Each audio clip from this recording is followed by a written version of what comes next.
오늘 첫 소식 속보로 시작하겠습니다. 자, 부동산 세제 개편 이후에 국민들의 불안감이 커지고 있죠. 이런 가운데 조금 전 12시에 정부가 추가 공급 대책을 드디어 발표했습니다. 한 줄로 요약하면 수도권 지역의 땅을 영혼까지 끌어당기는 이른바 영끌 대책 발표다. 이렇게 정리할 수 있겠는데요. 정부가 발표한 공급 내용 핵심을 짚어보도록 하겠습니다. 자, 핵심은요. 올해 안에 신규 공급 10만 호를 발표했습니다. 수도권에만 올해가 가기 전에 10만 호를 추가로 공급하겠다고 발표한 게 핵심입니다. 그러면서 오늘은 부지를 확보한 2만 7천 호를 먼저 발표를 했습니다. 지도로 저희가 표시를 해봤는데요.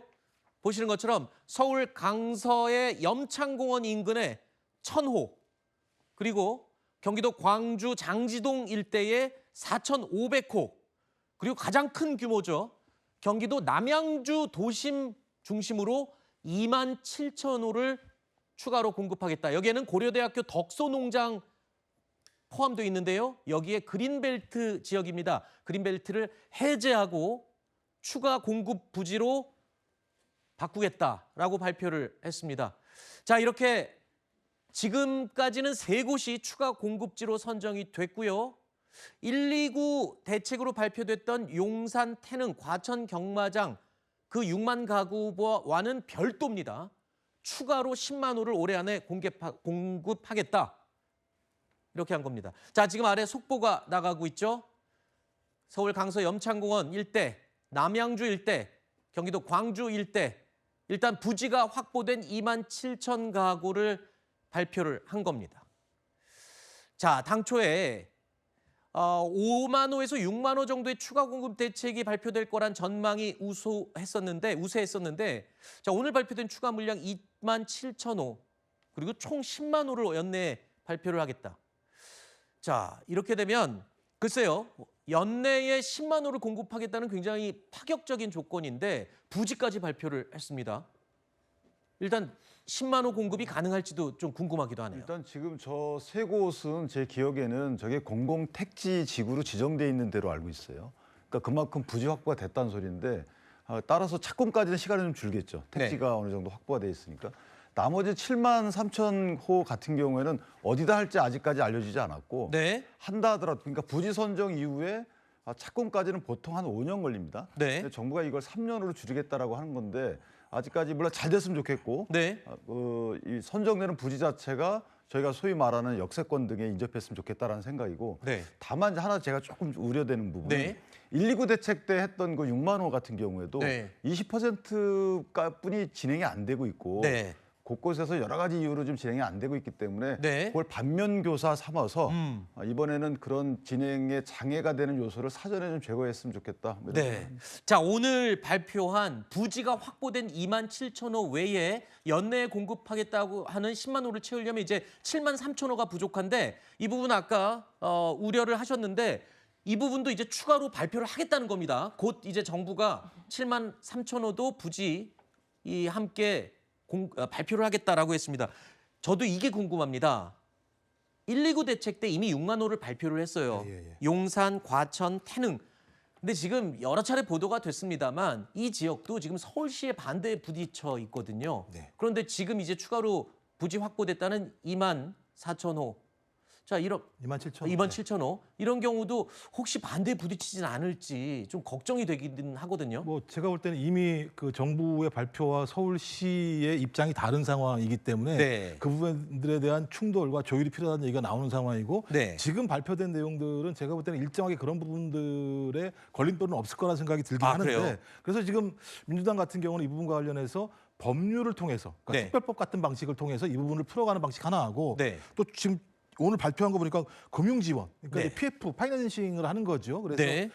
저희 이제 건설사들 같은 경우가 빨리 건설을 할 수 있도록 금융지원들을 대폭 제가 볼 때 2배 이상 늘리는 것 같습니다. 기존보다. 그다음에 또 하나는 공공택지 착공까지 원래는 68개월 정도가 걸리는데 네. 이걸 37개월로 줄이겠다고 얘기해요. 그래서 한 3년 정도 만에 착공이 되게 맞는다는 거니까 말씀하신 것처럼 부지가 확보가 되면 네. 파이낸싱과 그다음에 여기 나와 있는 착공까지의 시간을 좁힐 수 있기 때문에 네. 이 부분 같은 경우는 상당히 제가 볼 때는 좀 진전된 내용입니다만 말씀하신 것처럼 어떻게 하면 그 지역에 있는 다양한 어떤 갈등 요소들을 갖다가 그렇죠. 빨리 이해관계를. 처리해낼 것인가에 네. 대해서 정부와 민주당이 사실 좀 발빠르게 거기에 대한 대응 능력을 좀 보여야 된다라고 생각을 합니다. 네. 지금 말씀하신 이 부분도 정말 핵심입니다. 이게 발표를 한다고 끝나는 게 아니라 실제 진행이 돼야지 공급이 되는 거겠죠.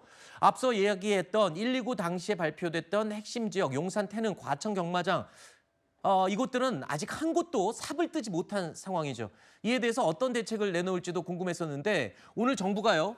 속도전을 예고했습니다.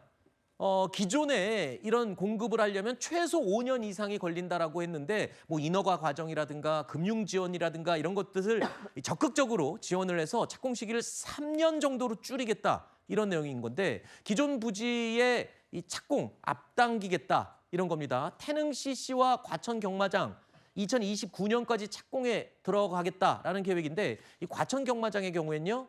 이번 달 내에 이전 계획을 수립하고 다음 달까지 신규 이전 대상지를 선정하겠다.